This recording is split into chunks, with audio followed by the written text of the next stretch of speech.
Hello everyone, welcome back to the channel. In today's quick video, I'm going to show you exactly how to connect your PS5 controller to Meta Quest 3 in 2026.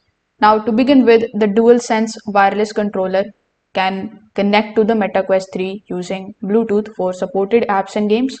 So you need to first of all make sure that your controller is turned off.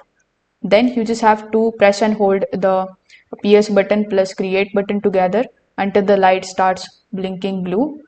This means that the controller is now in the pairing mode. Now you need to wear your Meta Quest 3 and go to its settings. Inside the settings, simply navigate to the devices and simply look for the option of Bluetooth.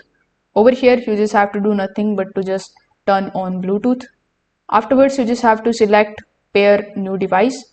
From the available list, simply choose the wireless controller. Within just a few seconds, the connection will be established.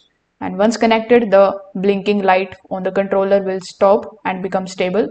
This confirms that your controller is successfully paired with the headset. So if this video helped you out, make sure that you like this video and subscribe to the channel. Thanks for watching.